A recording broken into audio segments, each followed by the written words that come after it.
अरे वाह, आज तो सूप है।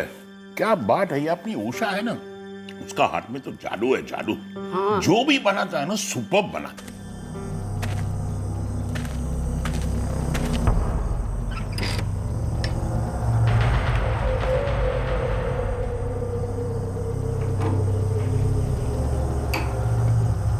सायरा बोल रही थी कि बच्चों को छुट्टियों में भेजेगी। अरे वाह, गुड न्यूज। तो एक काम करो, वो केबल वाला को बोल रहे हो कि कार्टून वार्टून टीवी पे चालू कर देवे, और हाँ, इंटरनेट भी चालू करा दो। हाँ, जब आएंगे तब देखेंगे। वो केबल वाला को तू जानती है ना, आज बोलेगी तो 6 दिन बाद लगाएगा। नहीं, तू फोन कर ही निकाले। हाँ, कर दूंगी।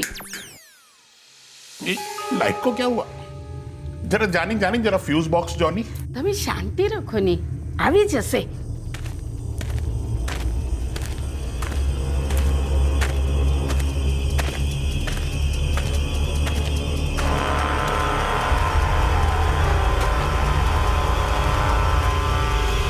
आ गया, जान में जान आया। हाँ। लेकिन ऐसे कैसा हुआ? वो अपना इलेक्ट्रिशियन है ना, उसने इन्वर्टर कन्वर्टर कुछ बोलते हैं ना, वो लगाया है। हाँ, ये तो बराबर है। पहला बार इतना साल में हुआ ना। फरजाद, हुआ होगा कुछ। તમે સૂપ પીઓ ની, ઠંડો થઈ જશે। हाँ, पीऊंच पीऊंच। Inverter converter.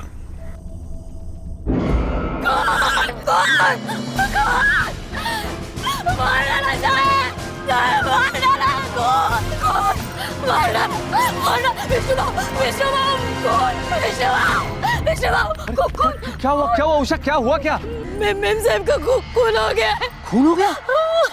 अरे वो फरजाद भाई कहाँ है? वो दिख नहीं रहे विष्णु बाबू। और मेलिसा था, वो किधर है? वो रसोई के पीछे बाहर। ठीक है, मैं देखता हूँ।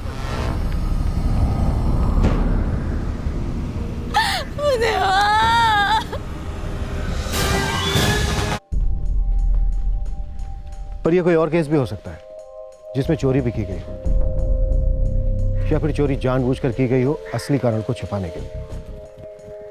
ये टॉर्च मिली है लाश के पास से। इसे फिंगरप्रिंट्स के लिए भेज दो। जी सर। प्रकाश,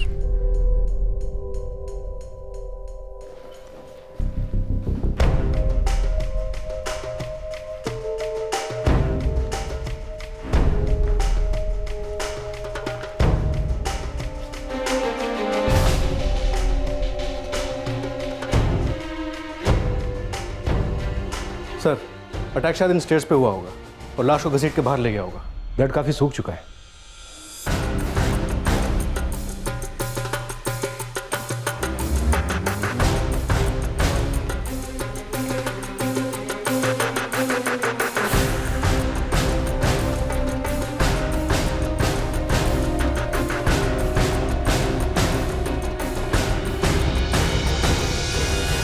इनकी मेड उषा का कहना है कि यहाँ के मालिक विक्टिम एलिसा के हस्बैंड फरजाद कहीं दिखाई नहीं दे रहे। साहब, दूसरी लाश मिल गई। कहाँ? बंगले के पीछे।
सर, मोबाइल का चार्जर है, टूटा हुआ सिम है, लेकिन मोबाइल फोन नहीं है। अटैकर ले गया होगा। यहीं सिम कार्ड चेंज किया और शायद फोन भी यहीं से गया होगा। सर, मैंने मेलिसा और फरजाद के दामाद सोहराब से बात की। उसका कहना है कि मेलिसा अपने ज़्यादातर गहने बैंक के लॉकर में रखती थी। घर में कैश था? सर, 2-3 दिन पहले नारियल की खेती की इंस्टॉलमेंट आई थी, कैश 45,000 रुपये, जो इसी लॉकर में रखी थी। इनसाइड जॉब लगता है सर। खुलेगा? धीरे धीरे सारा पिटारा खुलेगा।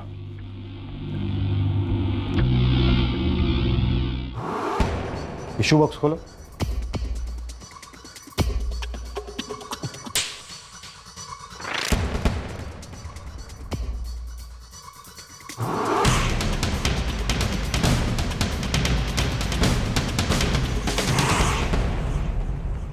सर, लगता है फरजाद दिनशो यहाँ बैठ के खाना खा रहे थे और ड्रिंक्स पी रहे थे जब खूनी उनकी बीवी मेलिसा को बाहर से मार के यहाँ अंदर आया, फरजाद को यहाँ मारा और उनकी बॉडी को उस रूम के बाहर फेंक दिया। लेकिन बॉडी को बाहर फेंकने का लॉजिक? फरजाद यहां बैठकर ड्रिंक कर रहे थे, खाना खा रहे थे, तो फिर खूनी उन्हें यहां मारकर यहीं छोड़ दिया।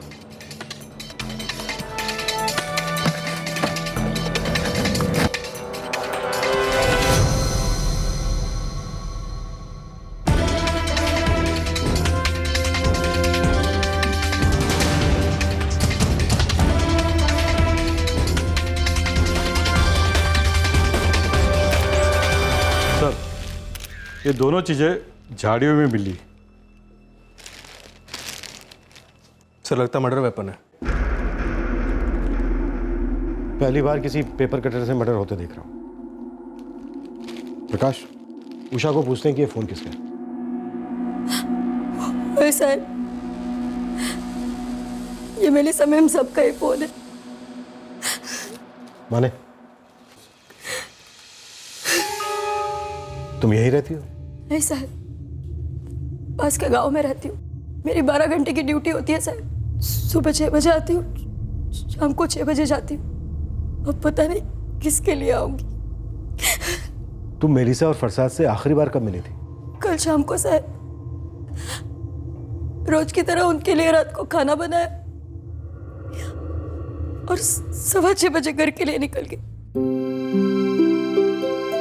आहा, क्या खुशबू है। लगता है उषा डिग्री ने चिकन बनाया है। अरे उषा, चिकन बनाया ना तूने? हाँ साहब, जैसा आपको पसंद है ना बिल्कुल वैसा ही बनाया है। अपने बाग का नारियल डाल के ही बनाया है। अरे वाह, तो आज डिनर में फर्स्ट क्लास जलसो। ए, मुंह में पानी आ गया। एक पीस टेस्ट करने को मिलेगा? ना ना, बिल्कुल ना। कितना मोटा हो गया है। हाँ, जैसे तू साइज 0 की है ना। हाँ, बात करती है। उषा, फरजाद को अंदर लेके जा, मैं राउंड पे जाती हूँ। और वो रामू छोटी छोटी बातों पे गुस्सा करता है, उसको बोल आने के लिए। Stupid man. बोलती हूँ मैं साहब। Bye bye. चलिए साहब। नहीं दिख रहा, हूँ जातो रे बस। हाँ? आए पकड़। ये मेलिसा भी दिल की बहुत अच्छी है। चलिए साहब। हाँ, जाऊंगा जाऊंगा।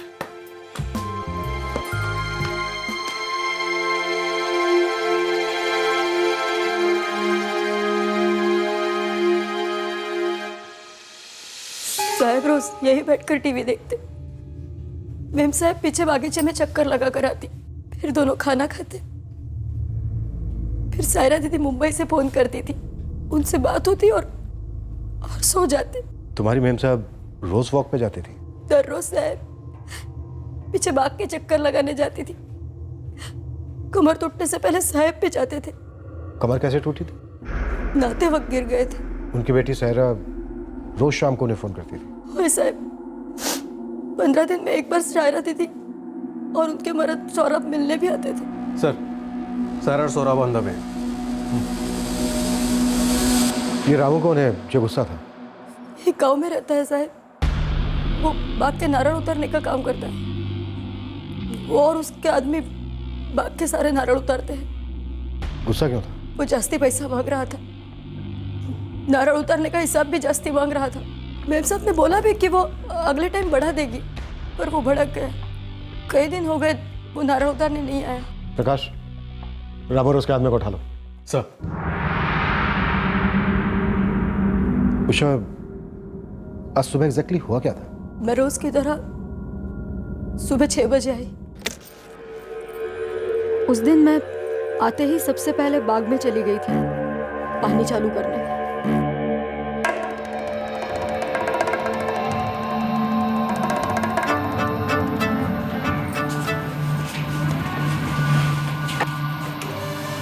मैडम, सेठ। ये ये दूध वाला किसना सुधरेगा नहीं।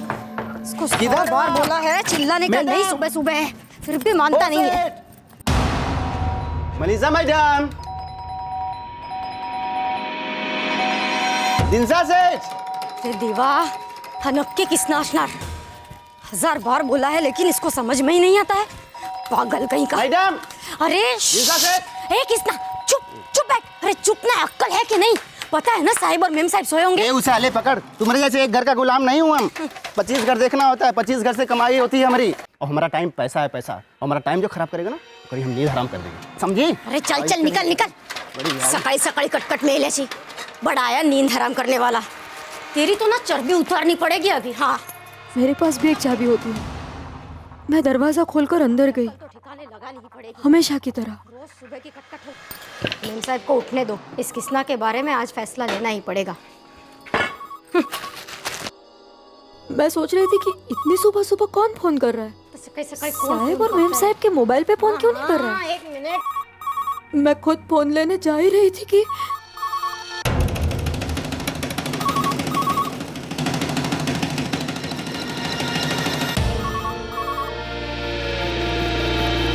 मैं तो कुछ भी करने की हालत में नहीं थी। क्यों? लाश देखने से पहले तुम्हारी हालत को क्या हुआ था? क्या मतलब साहब? तुम्हारे हिसाब से दूध का पैकेट लेकर तुम मेन डोर से यहाँ आई, फिर तुम पैकेट लेकर किचन के अंदर गई। तुमने वहां पर दूध गर्म किया, लेकिन तुम्हें ये टेबल नजर नहीं आई, इस पर बिखरा हुआ सामान तुम्हें नजर नहीं आया, वहां सीढ़ियों पर पड़े हुए खून के धब्बे तुम्हें दिखाई नहीं दिए। मैं जान सकता हूं ऐसा क्या चल रहा था तुम्हारे दिमाग में? मैं वो दूध वाले किस्ना के बारे में सोच रही थी साहब। गुस्सा थी उस पे। बूढ़े लोगों को कोई इस तरह चिल्ला चिल्ला कर जगाता है क्या भला? बहुत फिक्र थी तुम्हें अपने साहब और मैडम के लिए। वो मेरे माँ बाप से भी बढ़कर थे, और उस किस्ना ने उनके बारे में बुरा बोला था। प्रकाश, उठा लो कृष्णा को। सर।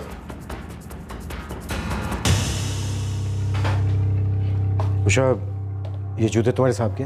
नहीं साहब, इस डब्बे में तो साहब के नए जूते रहते थे। मैं खुद पॉलिश मार के रखती थी हर महीने। तुम्हारा पति क्या करता है? मेरा पति? हाँ, तुम्हारा पति। कहीं ऐसा तो नहीं है कि जूते उसी के हों? क्या?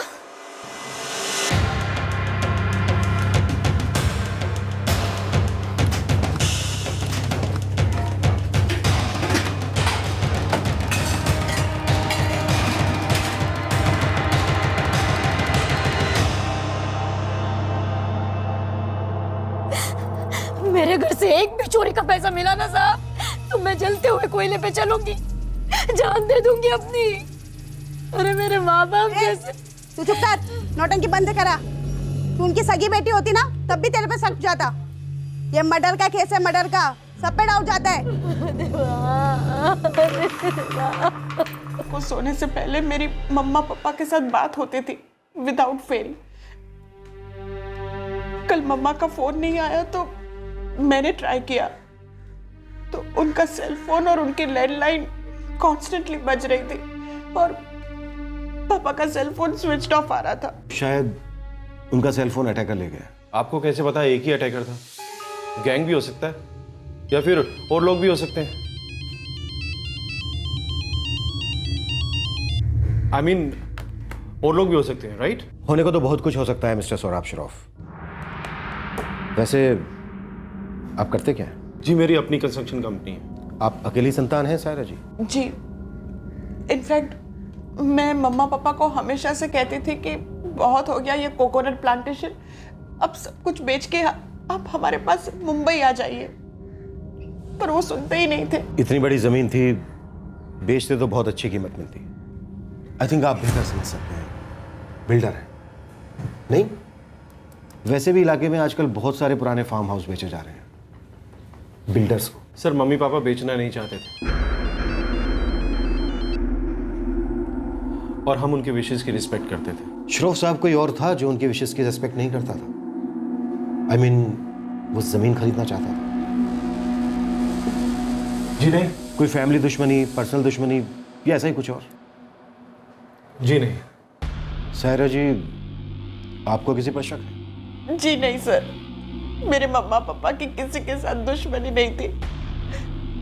वो लोग तो उस गांव में पिछले 50 सालों से रह रहे थे।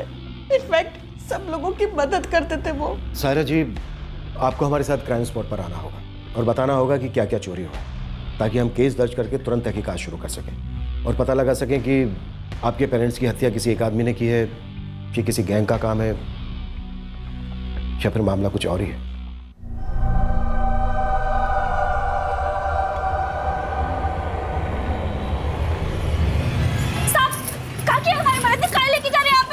साहब हमने कुछ नहीं किया साहब, हमारी बात मानिए सर। थाने चल, तेरी सारी बात सुनेंगे। हेलो, ये कौन रहे?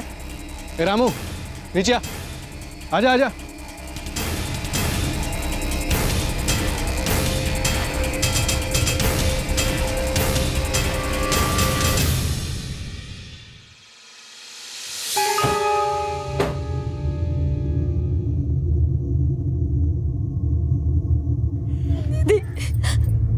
दीदी मैं कुछ नहीं कर पाई, साहब और मैम साहब गए दीदी, गए।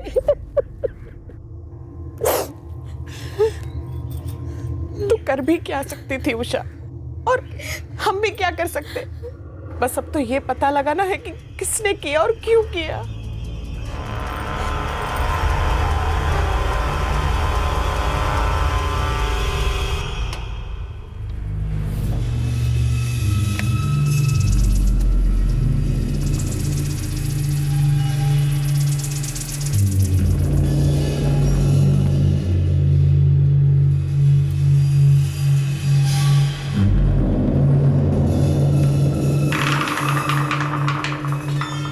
इसमें क्या ढूंढ रहे हैं? मम्मा तिजोरी की चाबी हमेशा इसी में रखती थी, है ना उषा? मेरे को नहीं मालूम दीदी, मैम साहब ने मुझे कभी नहीं बताया, मेरे सामने कभी नहीं रखी। सर मेरी मम्मा की सोने की चेन, इयररिंग्स और वेडिंग रिंग, डैडी का सेल फोन और पार्टी शूज, और उनके लॉकर में से 60,000 कैश। अभी तो मुझे इतना ही याद आ रहा है। उषा तुझे कुछ और सूझ रहा है? नहीं। कल पोस्टमार्टम के बाद आपको उनकी बॉडीज मिल जाएगी, तब तक आप लोगों को कहीं रुकना होगा। मैं रुक सकूंगी, मेरे हस्बैंड को जाना होगा। बहुत बिजी रहते हैं सर, उनके बिजनेस में आजकल थोड़ी टेंशन चल रही है, इसलिए वो थोड़े डिस्टर्ब हैं। इसका मतलब ये नहीं कि वो केयर नहीं करते। आप प्लीज उन पर शक मत कीजिए। जब तक मैं असली खूनी को या फिर खूनियों को कोर्ट में पेश नहीं कर देता, तब तक मैं सब पर शक करूंगा, जहां तक कि आप पर भी। अरे नहीं नहीं साहब। क्यों नहीं? तू कह रहा है कि रात भर तू अपने घर पर था, तो तेरी बीवी को बुलाकर पूछते हैं कि तू रात भर घर पर था कि नहीं? साहब हम अपने घर पर नहीं था, किसी और के घर पर था। अब आप समझ लिए साहब, हमने बीवी से कहा कि दोस्तों के साथ था रात भर। और सुबह आकर दूसरों की नींद हराम करने की धमकी देता है। बड़ा गुस्सा था तुझे मेलिसा और फरजाद पर? अरे नहीं साहब, उस सुबह हमारा पारा चढ़ा हुआ था। सुबह ही हमारी गर्लफ्रेंड के साथ झगड़ा हो गया था और दूध देने में हमें देरी हो रही थी। अब साहब हमारा दिमशा साहब के साथ कौन दुश्मन है इससे।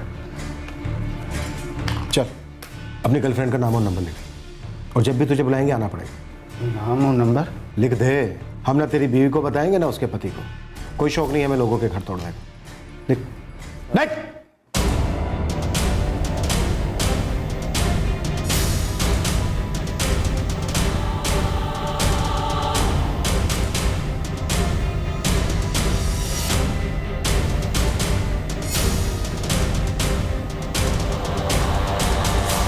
चलो अब तुम लोगों की बारी है। रामू, नारियल की फसल का तुझे एक बड़ा हिस्सा चाहिए था, है ना? हाँ साहब, सबको चाहिए ना साहब।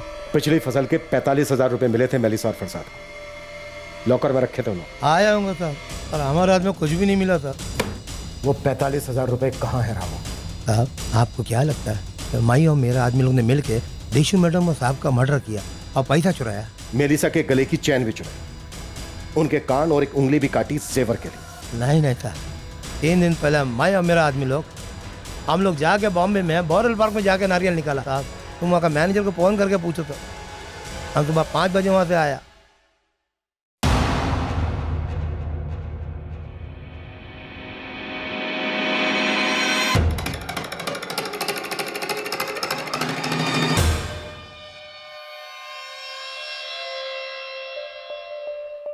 मैं 11वीं में जाकर फ्यूनरल की तैयारी करता हूँ।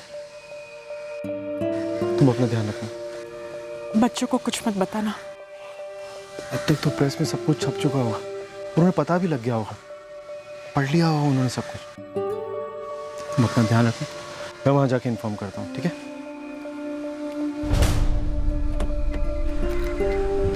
पहुंचते ही फोन करना। ठीक है, बाय।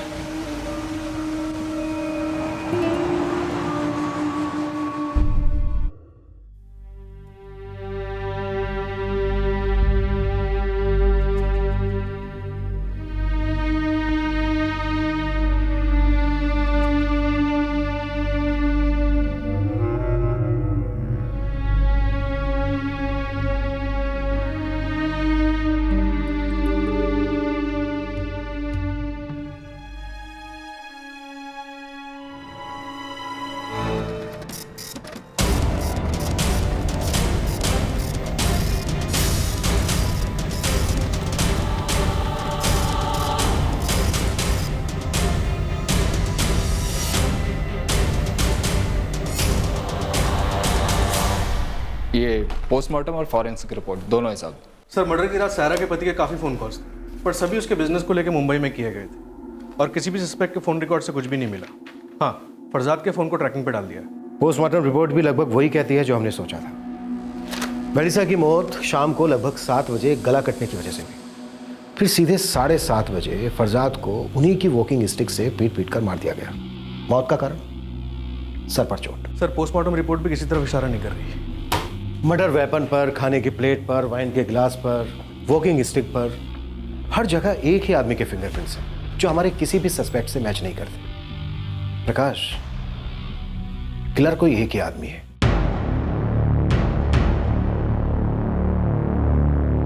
किलर ने वहां खाना भी खाया, वाइन भी पी।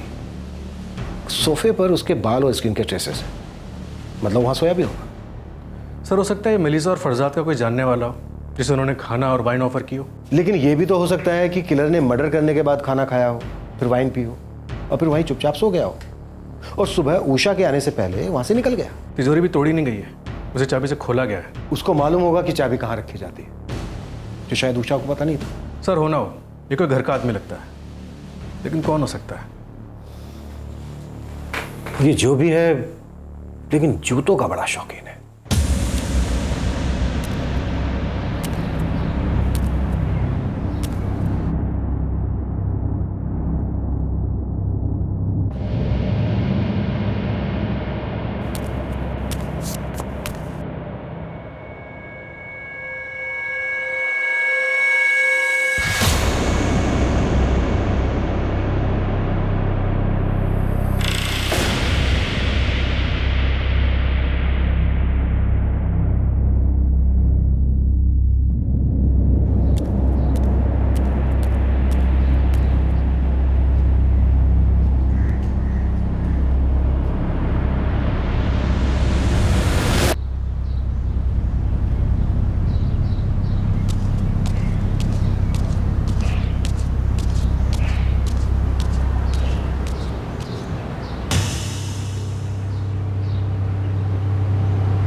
अरे विष्णु भाई।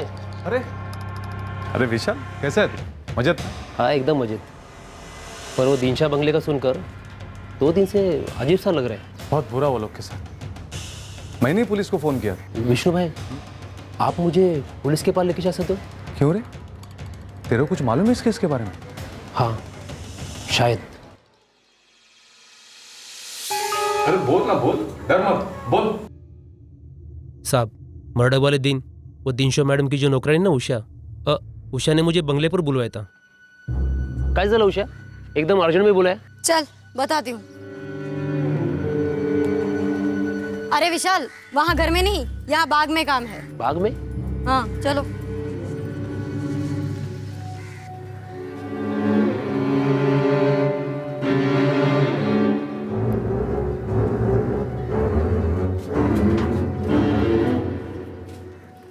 कल रात अचानक पावर गायब हुई। अच्छा हुआ दिख रहा, तुमने इन्वर्टर कन्वर्टर बिठाया था, तुरंत पावर आ भी गई। मैडम जी आपका पावर ऑफ नहीं हुआ था, ऑफ कराया गया था। ये देखिए मैडम, ये वायर काटी यहाँ से किसी ने। क्या बात करता है, कौन काटेगा? ये तो मुझे मालूम नहीं, लेकिन ये यहाँ से किसी ने ऐसी वायर काटी है। पर विशाल यहाँ पर आकर वायर वायर कौन काटेगा अभी? अरे उषा, गांव का कोई शरारती बच्चा होगा। लेकिन विशाल जल्दी जल्दी करना। हाँ मैडम जी थोड़ा टाइम तो लगेगा। ठीक है, लेकिन जल्दी करना। उषा चल, घर में बहुत काम है। चल चल चलिए जल्दी आवी जा। मैंने वायर जोड़ दिया और जैसे ही मेरा काम खत्म हुआ मैंने उसे देखा। ये कौन है तिकडे? अरे थांब, अबे रुक। मुझे लगा कि कोई खोबरा ओबरा चुराने आए होंगे या ऐसे ही कोई होगा। मैंने उस तरफ ध्यान नहीं दिया। हमारे स्केच आर्टिस्ट को उसका हुलिया बता पाओगे? हाँ सर, ट्राई करूंगा। फाइनली पुलिस को एक लीड मिली थी। इस बात का अंदेशा हुआ था कि इस मर्डर और चोरी की प्लानिंग पहले से की गई थी। यह बात बिल्कुल साफ थी कि हत्यारे को पहले से पता था कि घर का इलेक्ट्रिक बॉक्स कहां पर है, जैसे कि उसे यह पता था कि तिजोरी की चाबी कहां पर थी। कौन था यह हत्यारा जिसे जूतों का शौक था, और क्या थी इस हत्याकांड की असली कहानी?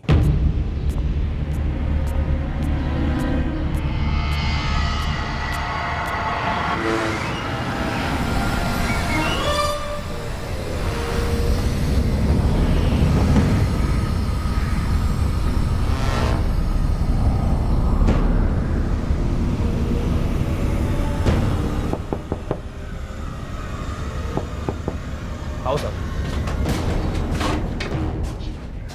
ये देखो साहब, ये वायर यहाँ से कटी थी और मैंने इसे ज्वाइन कर दी। उषा, ये बात तुमने हमसे पहले क्यों नहीं बताई? सब वो याद नहीं रहा, इतना ध्यान ही नहीं दिया था। अब जो हम तुम्हें दिखाएंगे उसे ध्यान से देखो, फिर जो छुपा है वो अपने आप बाहर आ जाए। इसे पहचानती हो उषा?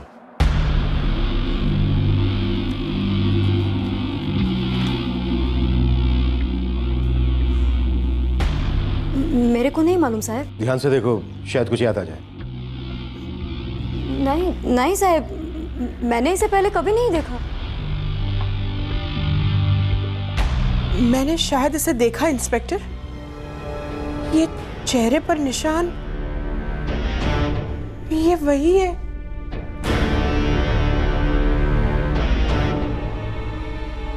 ये गिरीश है, हमारे केयरटेकर का लड़का गिरीश प्रसाद।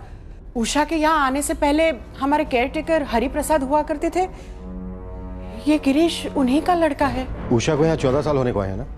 हाँ जी दीदी, इस हरि प्रसाद के बारे में मैंने सुना था, वो तो मर गए ना? इस गिरीश ने ही उन्हें मार डाला समझो। ये रोज रोज समझाते समझाते थक गया, लेकिन समझने का नाम ही नहीं ले रहा है।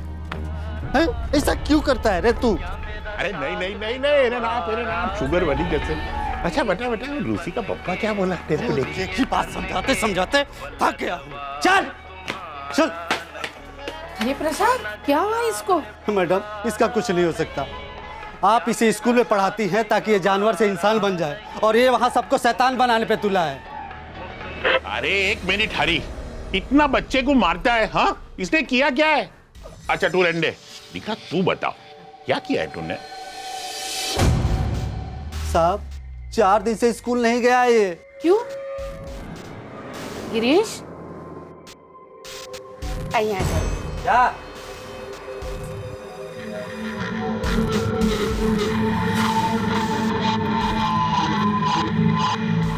गिरीश ले, बिस्कुट ले।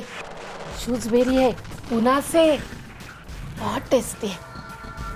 अब बता, स्कूल क्यों नहीं गया? वार तू रवा दे। हाँ कोई बात नहीं दिखा, कोई प्रॉब्लम नहीं। हरी तू बता, क्या प्रॉब्लम क्या है, बता तू। साहब, अपने स्कूल के 4 बच्चों के साथ ये जुआ खेलने गया था जेठी के पास, और खुद ले गया था। हे खुदाई, गिरीश तू जुआ खेलता है? क्यों खेलता है डिकरा? क्यों खेलता है बता ना। क्यों? पैसा। ये गधेरा, जुआ का पैसा पैसा नहीं होता है, बर्बादी होता है, बर्बादी। साहब, ये बात समझा समझा के हम थक गए, लेकिन ये कुछ समझता ही नहीं है।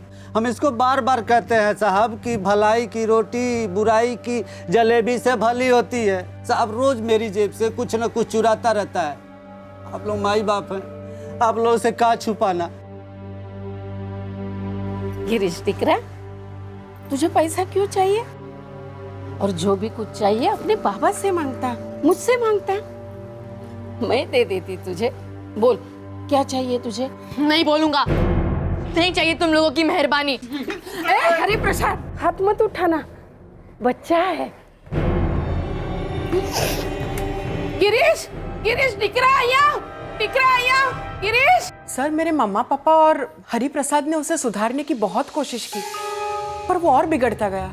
गिरीश की माँ, उसका कोई भाई बहन? कोई नहीं था सर, और गिरीश की माँ तो उसके बर्थ के बाद ही चल बसी थी। आप उस वक्त यहीं रहती थी? नहीं सर, मैं मुंबई में अपनी कॉलेज की हॉस्टल में रहती थी, और कॉलेज की छुट्टियों में मैं जब भी मुंबई से इधर आती तो गिरीश का कोई ना कोई इंसिडेंट जरूर होता था, ऑलवेज।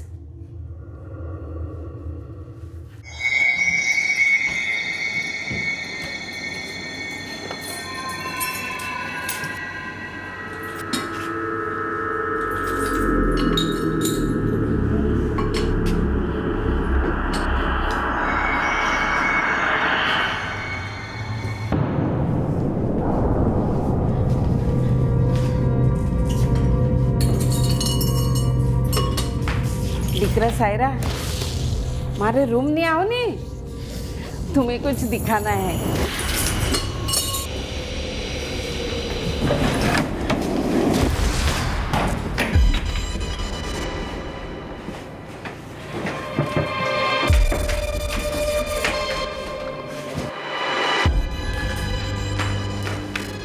तुम्हें कुछ दिखाना है, अंदर आओ नहीं तू। मम्मा, अंदर आओ नहीं, दिखाना है। क्या है? आओ अंदर आओ नहीं।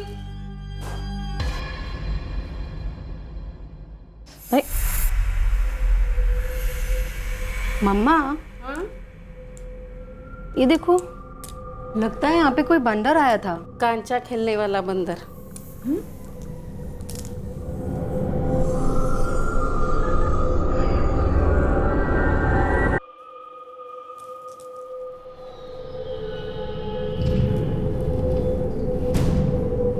दूध के लिए 10 रुपए रखे थे, वो भी लेके गया। लेकिन मम्मा, उसके पापा को बताना मत। उसके पापा को बताना पड़ेगा। बच्चे अब नहीं सुधरेंगे ना तो कभी नहीं सुधरेंगे, और उसके जिम्मेदार सिर्फ हम होंगे, सिर्फ हम।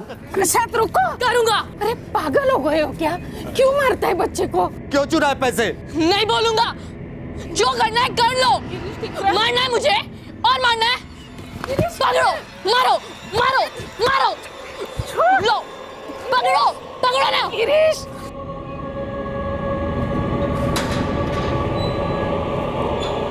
कोने में बैठ चुपचाप उधर।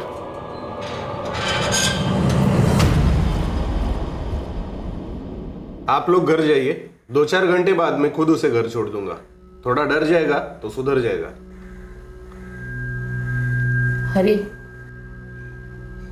मुझे नहीं लगता ये आइडिया अच्छा है। मैडम, लातों के भूत बातों से नहीं मानते। वो मेरा बेटा है, मेरा सब कुछ है वो, लेकिन गलत रास्ता पकड़ लिया है।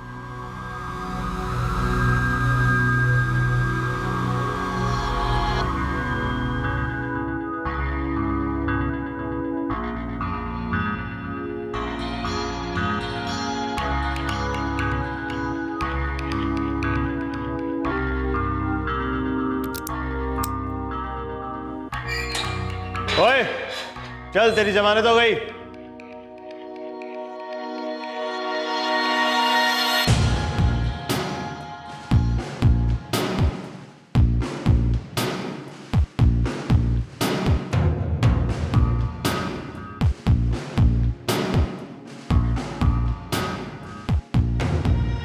उन दिनों मेरी शादी की तैयारियां हो रही थी और गिरीश ने 1000 रुपए चुराए थे। हरी ने खुद परेशान होकर उसे पकड़वाया था। पर मम्मा ने बेल करवा दी और दूसरे ही दिन गिरीश ने घर से 2000 रुपए अलमारी खोलकर चुराए।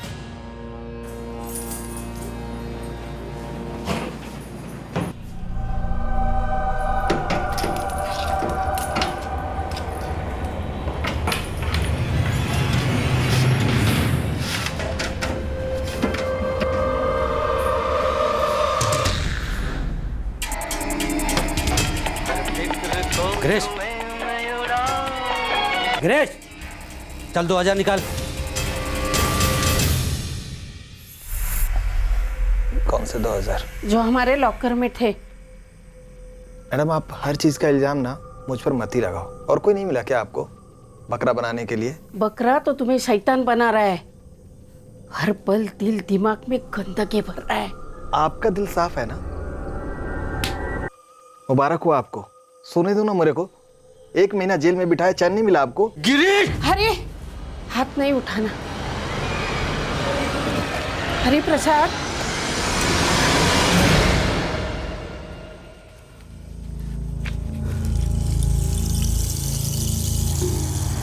क्या किया ये? क्यों किया? हरि, छोड़ छोड़, हाथ नहीं उठाना। खोड़ाई की कसम है तुम्हें। क्या कर रहा है हरि? हरि, क्या कर रहा है? दिखरा, क्या कर रहा है तुम? छोड़। हरिप्रसाद का घाव तो भर चुका था पर वो पूरी तरह से टूट गया था। उसने गिरीश को घर से निकाल दिया।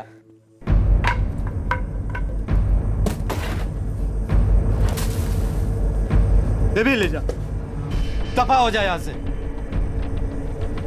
और चला जा। कभी भी गलती से भी तुम्हें ईमानदारी का रोग लगे ना, चले आना मेरे पास, बैठा के इलाज करूंगा तेरा। अभी दफा हो जा। अपना बेईमान चेहरा कभी मुझे मत दिखाना, समझ लेना कि तूने जीते जी अपने बाप को मार डाला। और डालो।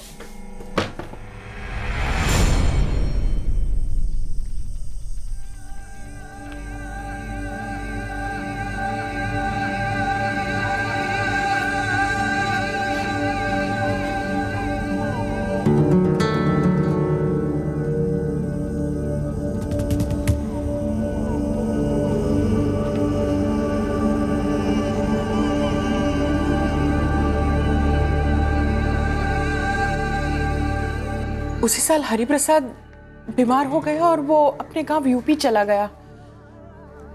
Within 6 months he was no more. Massive heart attack, instant death. और ग्रीश की कोई खबर? No idea sir. उसी साल मेरी शादी हो गई और हम लोग तो कनाडा सेटल हो गए थे। बस 4 साल पहले ही लौटे। उषा, मेलिसा या फरजाद ने इन 14 सालों में हरिया ग्रीश का कोई जिक्र किया?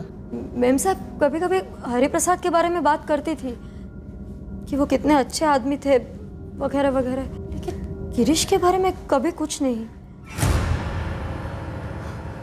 हाँ साहब, एक बार कुछ बोली थी।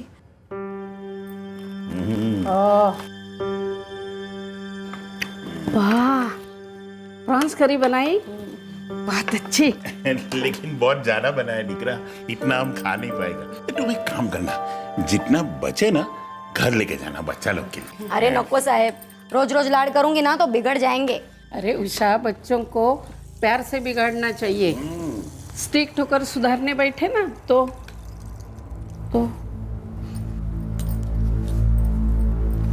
अरे मेम साहब, मेरे बच्चे नहीं बिगड़ेंगे, मालूम मेरे को। जरा भी चर्बी दिखाते हैं ना तो मैं कान के नीचे 2 रख देती हूँ। ए उषा, बच्चों को मारना नहीं। हरि प्रसाद भी बहुत मारता था गिरीश को, कुछ फायदा नहीं हुआ। और हम लोग भी उसके लिए कुछ नहीं कर पाए। बहुत दुख होता है। ऐसा क्यों हुआ? क्या हुआ था साहब? हाँ? कुछ नहीं। हरिप्रसाद के यूपी वाले गांव का एड्रेस होगा आप लोगों के पास? नो आइडिया सर, मैं तो यहाँ रहती भी नहीं थी। साहब मैं देखती हूँ। मैम साहब की एक एड्रेस वाली डायरी थी, उसमें जरूर होगा। 1 मिनट। हाँ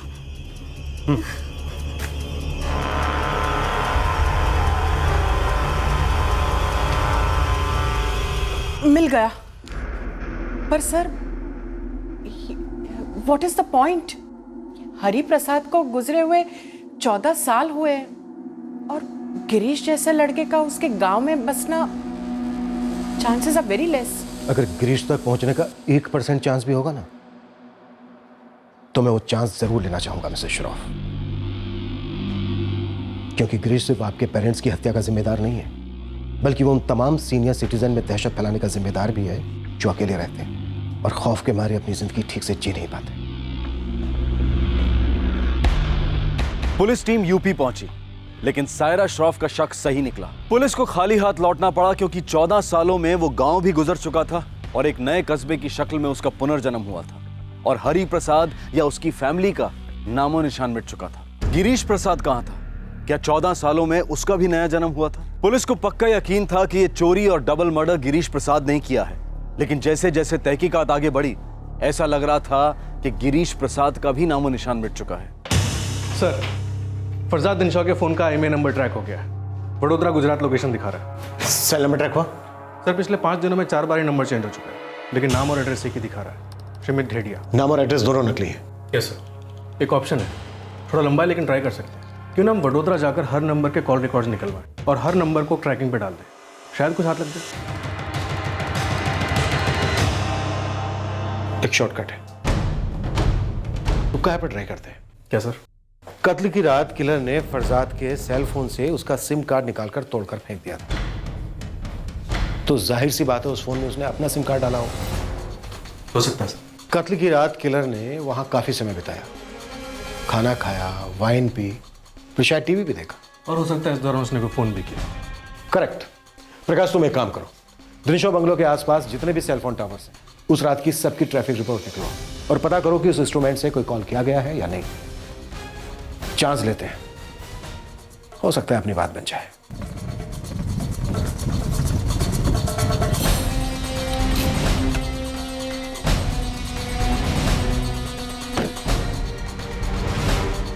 हाय सायरा, कैसी हो तुम?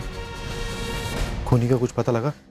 Any new development? Police Girish तक पहुंचने की पूरी कोशिश कर रही है। आई एम श्योर वो उसे पकड़ लेगी।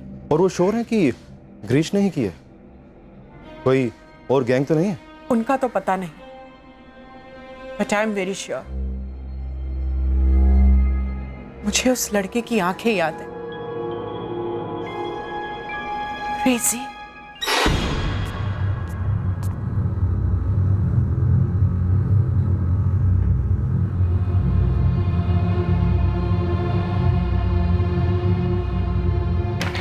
सर, 3 नवंबर को रात को 2 बजे फरजाद का फोन दिनशॉ बंगलो में ही था और उसके फोन से वडोदरा कॉल किया गया था, किसी कामरान सैयद के नंबर पर।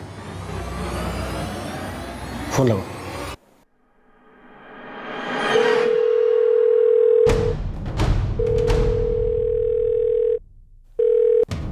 कामरान सैयद बोलो छू, तमे कौन? कामरान पुलिस इंस्पेक्टर विश्वास दलवी बोल रहा हूँ, महाराष्ट्र पुलिस से। पुलिस? क्या बात है साहब? कामरान, 3 नवंबर की सुबह लगभग 2 बजे तुम्हें कोई कॉल आया था? मतलब रात को 2 बजे? 3 नवंबर को मेरे जीजा का फोन आया था साहब। रात के 2 बजे ऐसी कौन सी अर्जेंट बात करनी थी? बच्ची की तबीयत की बात अर्जेंट ही होती है ना साहब। क्या मतलब? वो साहब, मेरी बहन की एक बच्ची है साहब, राबिया, उसका फिसलकर पैर टूट गया साहब। डॉक्टर बोला तगड़ा खर्चा आएगा, तो अपना जीजा अपने को फ़ोन किया और बोला कि पैसों का इंतजाम हो गया है। बस इतनी सी बात थी? हाँ साहब। कामरान, वैसे तुम्हारे जीजा करते क्या? मारूफ भाई फैक्ट्री में काम करते हैं साहब। क्या नाम बताया जीजा का? मारूफ हैदर। क्या बात है साहब? कामरान, अपने जीजा का एड्रेस बोल, और गलती से भी अपने जीजा को यह मत बोलना कि मैंने कॉल किया था। अगर तू बोला तो समझ ले तू मरेगा। चल एड्रेस बोल। 16/25 5 मोहल्ला, तीसरी गली के बगल वाली छोटी गली। सर, अब तक हम गिरीश प्रसाद को पकड़ कर चल रहे थे, लेकिन ये मारूफ हैदर कौन है? कहीं गिरीश का कोई साथीदार तो नहीं? अगर 2 आदमी होते तो कम से कम 2 आदमी होने का एक सुराग तो मिलता। फिंगरप्रिंट्स, बाकी सब कुछ एक ही सस्पेक्ट होने का इशारा करता है, और वो है गिरीश प्रसाद। मारूफ से मिलने के बाद ही पता चलेगा कि असल माजरा क्या है। सुबह नाश्ता नहीं किया और अब कहती है रोटियां भी नहीं चाहिए, और आप इसके लिए जलेबियां ले आए। और लाड करो शहजादी का मारूफ मियाँ।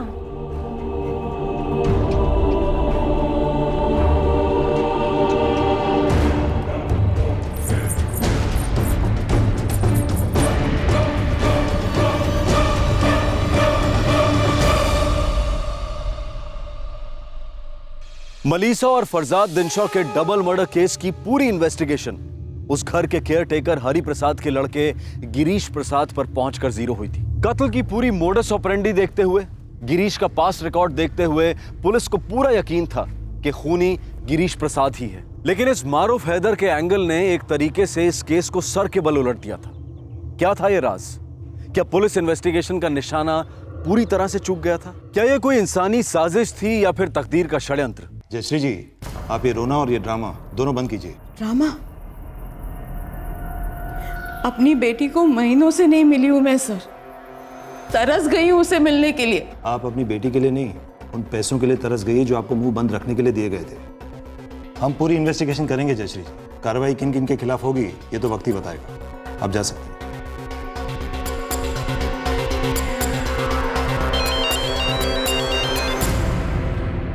जैन सर। जैन रघुनाथ, अजीत मतई का नाम सुना है? त्रिवेणी इंग्लिश हाई स्कूल के मालिक। अजीत एटन को कौन नहीं जानता, बहुत इज्जतदार आदमी है सर। एक सेंसिटिव केस है। उनके बेटे की सास जयश्री ने कंप्लेन किया है, तुम्हारे पुलिस स्टेशन भी आई थी। Take up the matter before it is too late. और हाँ, बहुत होशियारी से काम करना होगा। Order sir.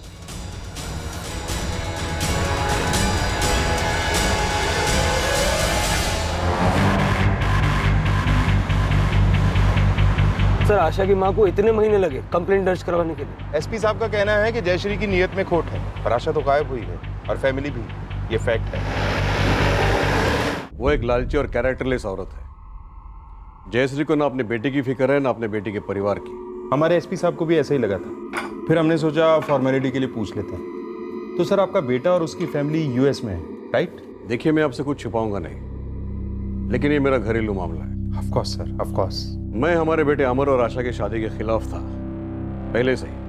मुझे मालूम था ये जोड़ी करेक्ट नहीं है, और वैसा ही हुआ। अब 12 साल बाद वो अपने शादी को एक और मौका दे रहे हैं, वहाँ अमेरिका में। ये अच्छी बात है सर। हाँ, लेकिन वो दोनों यहाँ इंडिया में किसी के टच में नहीं रहना चाहते, ना अपने माँ बाप से ना दोस्तों से। अमर मुझे पब्लिक फ़ोन से कांटेक्ट करता है, वो भी कई हफ्तों में एक आध बार।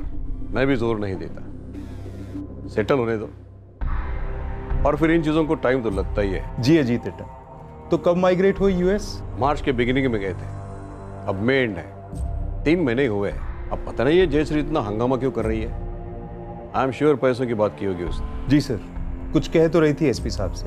वो जयश्री मेरी बहू आशा से बराबर पैसे लेती थी। अब आशा यूएस गई है तो मैंने एक आध बार उसकी मदद की, लेकिन जब वो अनरीजनेबल होने लगी तो मैंने देना बंद कर दिया। तो ये बवाल कर दिया उसने। Frustrated woman. सर, गारंटी है कि अजीत एटन कुछ तो छुपा रहा है। हो सकता है नमित, लेकिन जयश्री को सीरियसली लेने के लिए कोई केस भी तो नहीं बनता। अजीत मथाई फिर से झूठ बोल रहा है इंस्पेक्टर। आपसे कहा वो लोग मार्च में अमेरिका गए, है ना? पर इंस्पेक्टर, मैं अपनी बेटी को जनवरी से नहीं मिली हूं। एक बार भी उसका फोन नहीं आया मुझे।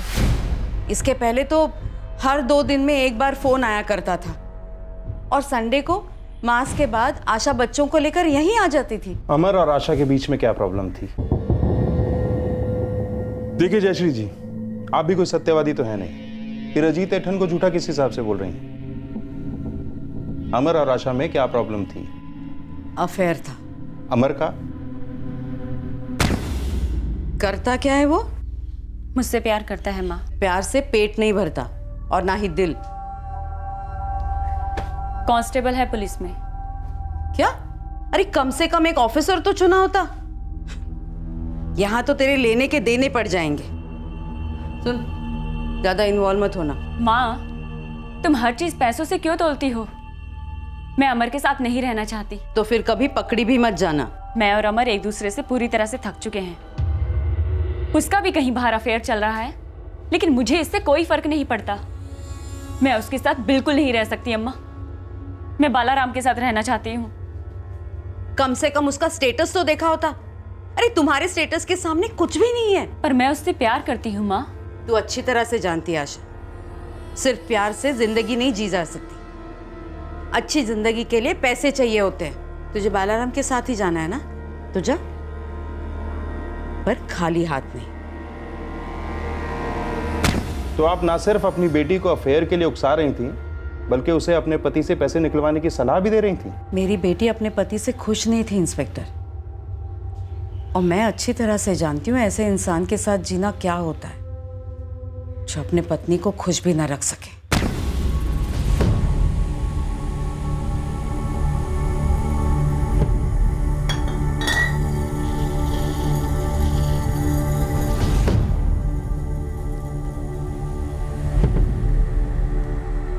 हर औरत को हर सुख पाने का हक है। अगर उसका पति वो देने की कोशिश भी ना करे तो औरत जाए तो जाए कहाँ, क्या करे? ये बालाराम कौन है? क्या आप उससे कभी मिली हैं? जी नहीं। हाँ, अगर कोई हैसियत वाला होता तो शायद मिल भी लेती, पर आशा ने बताया कि वो कोई पुलिस कांस्टेबल है। चांस ही नहीं। मुझे आशा की ये पसंद बिल्कुल नहीं चली।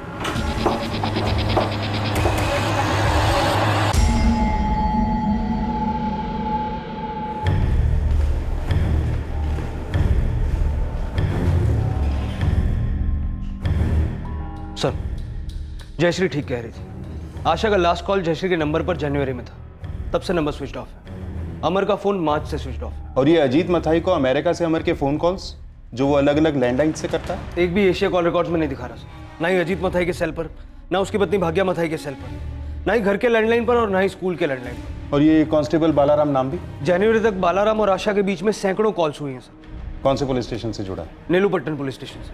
मैंने बात की वहाँ। कांस्टेबल बलराम नंबी 16 साल से यही सर्विस में था। 4 जनवरी को उसने अपना इस्तीफा दे दिया। क्या? इस्तीफा दे दिया? करेक्ट। मैंने कारण पूछा लेकिन कुछ बोला नहीं। मैंने सजेस्ट भी किया कि भाई लीव विदाउट पे ले लो। गवर्नमेंट का 16 साल का सर्विस कोई ऐसे ही छोड़ता है बोला, लेकिन नहीं माना। सर, एक और खिलाड़ी है, थल्लारी। कौन है थल्लारी? अमर का ड्राइवर, अजीत मथाई का वफादार नौकर। मार्च में अमर के फोन से लास्ट कॉल इस थल्लारी को किया गया।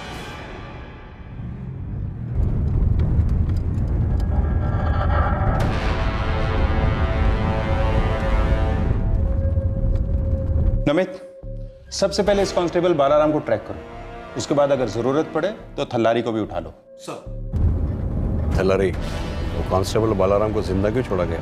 वेलिएटन, अमर चट्टा वैसे ही बहुत परेशान थे।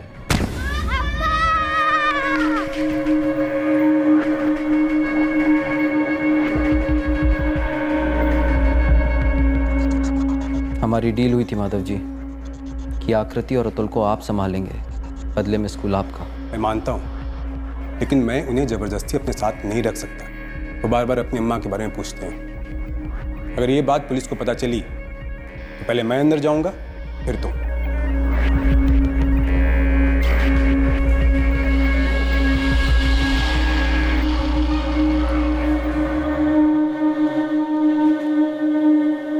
चट्टा बुलाया आपने? आशा के मर्डर को छुपाते छुपाते थक गया हूँ थल्लारी। एक और पत्थर अपने गले में नहीं बांध सकता। बालाराम की सुपारी कैंसिल कर दो। ये क्या बोल रहे हो चट्टा? सुपारी ऐसे कैंसिल नहीं होती, वो कभी पैसे नहीं लौटाएंगे। पूरे 5 लाख चट्टा, और वो नई गाड़ी भी। उनको बोलो पैसे भी रखे, गाड़ी भी रखे, लेकिन बालाराम को नहीं मारे। जाने दो उसे, लाइफ में कभी ना कभी वो भी तड़पेगा। बोल दो दोनों को, प्लान कैंसिल। 12 साल पहले मेरी बात सुनी होती। मैंने कहा था उस लड़के का कैरेक्टर ठीक नहीं है। अमर को ये बात तब समझ में आई जब आशा का उस बालाराम के साथ अफेयर हुआ। बात कहां से कहां तक बढ़ गई।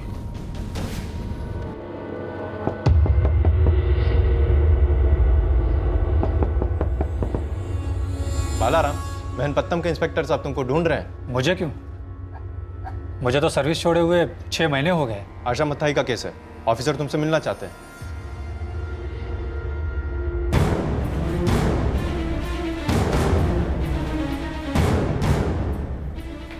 वेलिएटन। क्या हुआ? उस बालाराम को पुलिस ने उठा लिया। सर मैं बस इतना जानता हूँ कि मैं उससे प्यार करता हूँ। कब और कैसे मिले?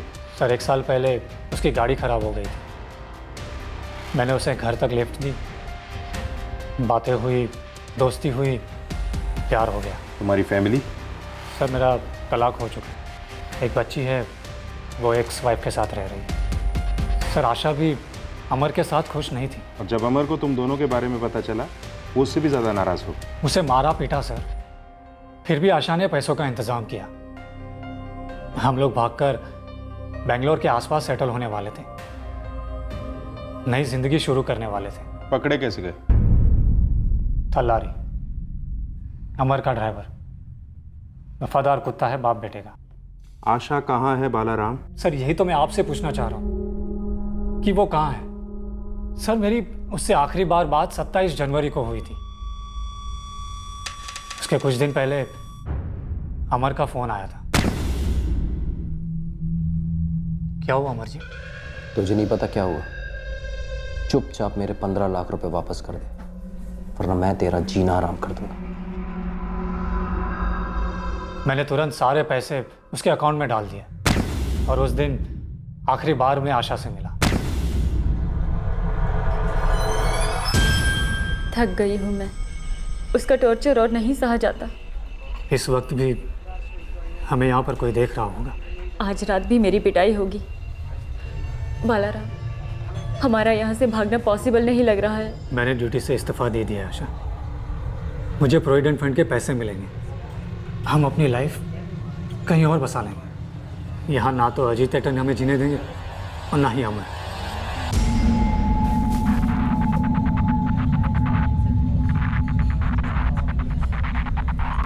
सर उस दिन से उसका सेल ऑफ ही रहा।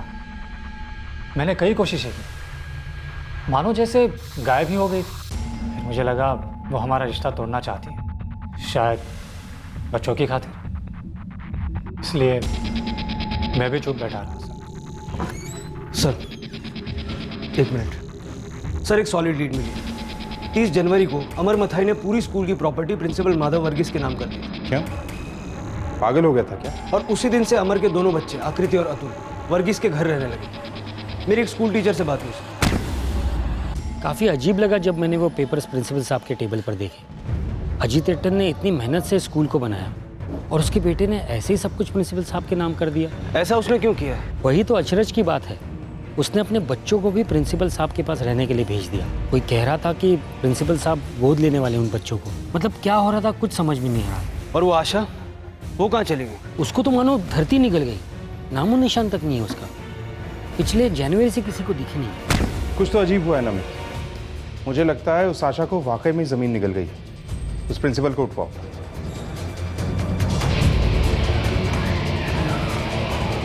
सर, आशा की माँ जयश्री जो कह रही थी उसके एक्यूजेशन में दम है।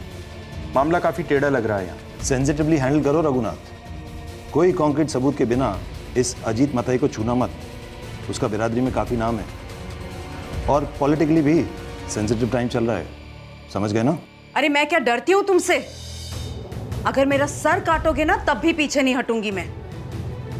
अगर मैं मरूंगी ना तो तुम्हें मारकर मरूंगी। मैंने कहा था तुमसे मुझे धमकी मत देना। अब ना ही तुम्हें पैसे मिलेंगे ना तुम मेरा बाल बाका कर सकोगे। अगर उल्टा मैं केस कर दूं तुम पर, घर बार सब बिक जाएगा, जीना मुश्किल हो जाएगा तुम्हारा। इस शहर में मेरा नाम मायने रखता है।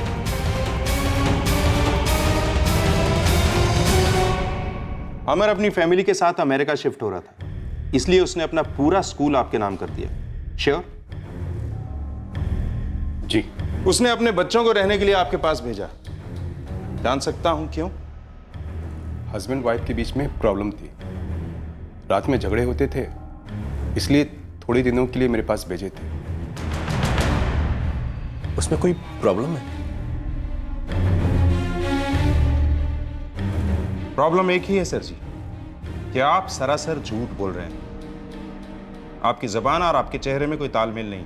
और खुदा ना खास्ता कहीं यह साबित हुआ कि किसी भी जुर्म में तुम्हारा मेल है, तुम्हें जानकारी है और तुम जानबूझकर छुपा रहे हो, तो सोच लो प्रिंसिपल माधव वर्गीस 4-6 साल जेल के बाद कौन सा स्कूल तुम्हें नौकरी देगा?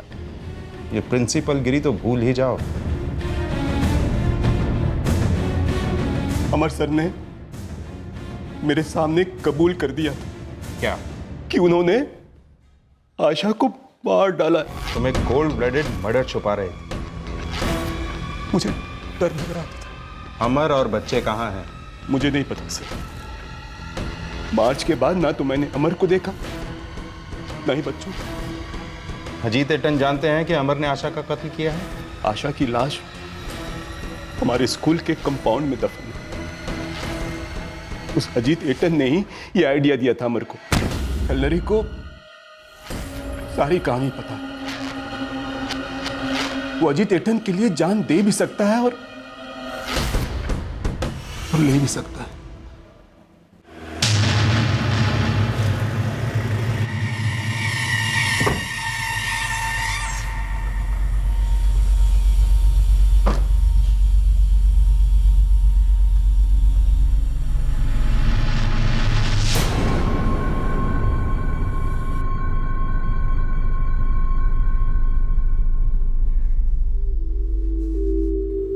आज आकृति का जन्मदिन है।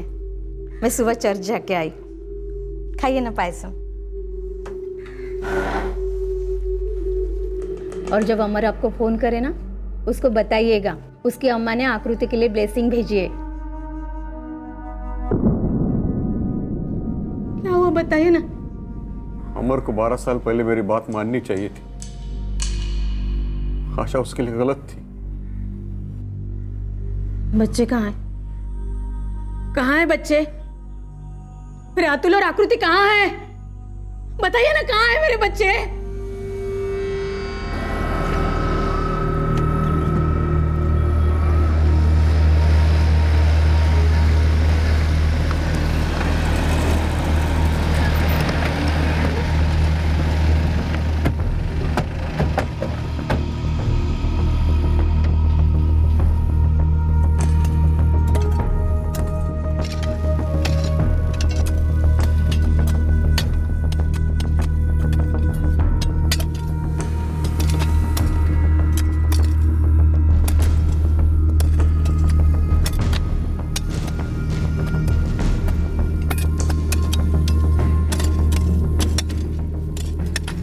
हमारे अमर ने आशा को मार डाला भाग्य।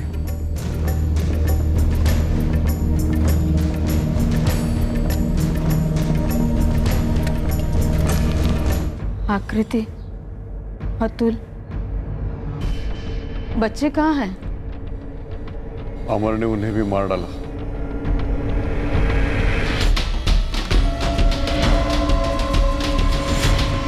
ये अमर और आशा के बच्चे हैं ना? आकृति और अतुल? हाँ सर।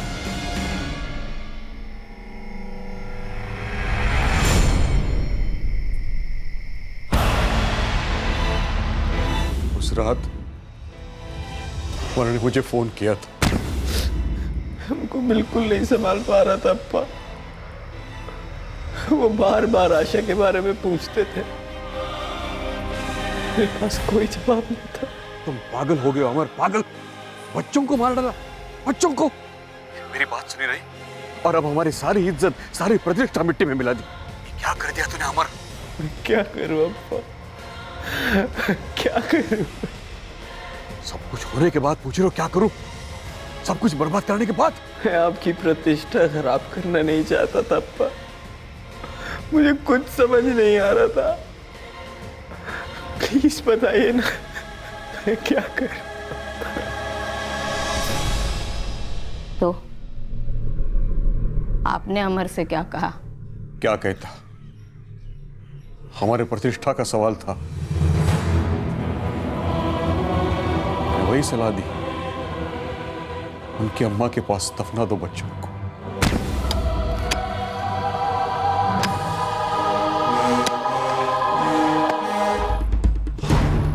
अमर ने अपनी बीवी और दोनों बच्चों को मार डाला और उसका बाप इज्जतदार बड़ा आदमी अजीत मथाई उर्फ अजीत एटन छुपा रहा है उसको। बता, कहाँ छुपा है अमर? कहाँ छुपा रखा है तेरे मालिक ने उस सर फिरे अमर को? साहब एक और। आशा और उसके दोनों बच्चों आकृति और अतुल के कंकाल पुलिस ने खोद निकाले थे। उनके कत्ल की कहानी काफी स्पष्ट रूप से सामने आई थी, पर यह चौथा कंकाल किसका था? अमर का। लेकिन अगर अमर ने आशा और दोनों बच्चों को मार डाला था तो अमर का कत्ल किसने किया था? कहाँ छुप कर बैठा है वो हैवान? अमर जैसा बच्चा पैदा ही क्यों हुआ मेरी कोख से? मर क्यों नहीं गया तभी के तभी? मैं खुद उसे पुलिस के पास ले जाऊंगी, सजाए मौत मांगूंगी उसके लिए। बताइए कहाँ है? कहाँ है? बताइए मुझे कहाँ है? अमर को सजाए मौत मिल चुकी है।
बेटा आपने सुबह से कुछ नहीं खाया, मैं कुछ खाने के लिए लेकर आता हूं। बैठिए बेटा।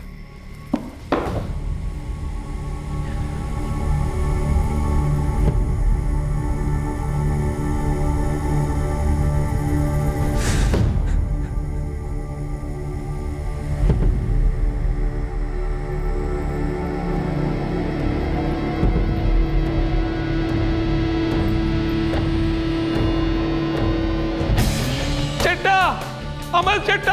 अरे सांस देख, सांस देख। सब खत्म हो गया।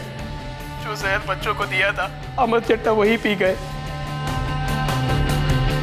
अब मैं क्या करूं वेलिएटर? मैंने थलारी से कहा अमर को भी वही दफना दो जहां उसका परिवार दफन है।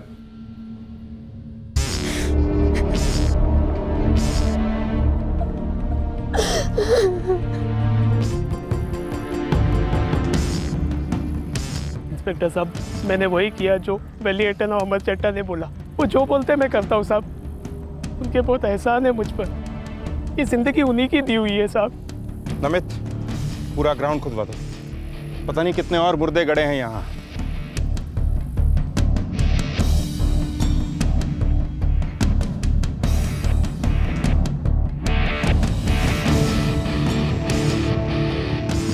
मुझे लगा था कि मेरे बेटे के पाप कभी पकड़े नहीं जाएंगे। पाप का हिसाब तो ऊपर वाला करता है, हम तो बस जुर्मों का बही खाता संभालते हैं। और तुम्हारे खाते में जुर्म को छुपाने का जुर्म दर्ज है। मैंने सिर्फ अपने परिवार और स्कूल की प्रतिष्ठा को बरकरार रखना चाहा। झूठी प्रतिष्ठा और अहंकार दरअसल निशानियां हैं बेवकूफ़ी की अटन। और एक बेवकूफ़ी सोच सकता है कि छुपाने से गड़े मुर्दे बाहर नहीं आते।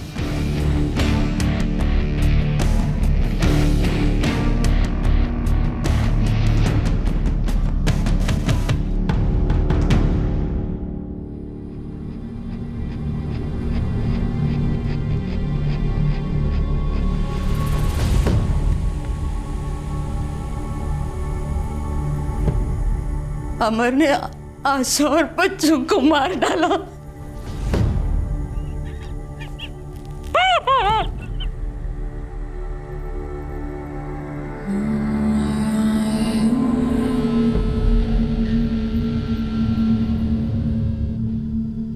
पुलिस ने अजीत और थल्लारी को आईपीसी की धारा 302 के तहत हत्या के लिए, धारा 120 बी के तहत षड्यंत्र रचने के लिए और धारा 201 के तहत सबूत मिटाने के लिए बुक किया है। प्रिंसिपल माधव वर्गीस को आईपीसी की धारा 202 के तहत पुलिस को आरोपी के बारे में खबर ना देने के लिए बुक किया गया है। कांस्टेबल बालाराम नाम्बी की सुपारी उठाने वाले दोनों सुपारी किलर्स को भी पकड़ लिया गया है। आज का ये केस बेवफाई और झूठी प्रतिष्ठा का एक खतरनाक मिश्रण था। अमर और आशा का रिश्ता वक्त का इम्तिहान पास नहीं कर पाया।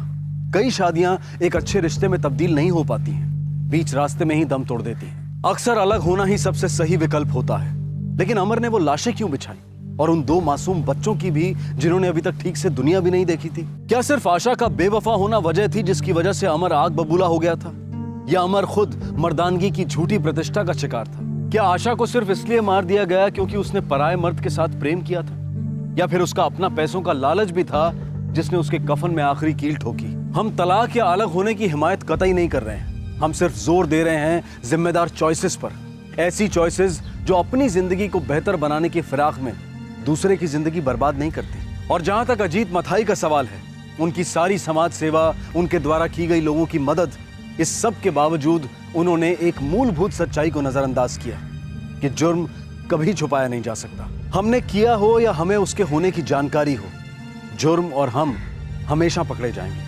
हमेशा।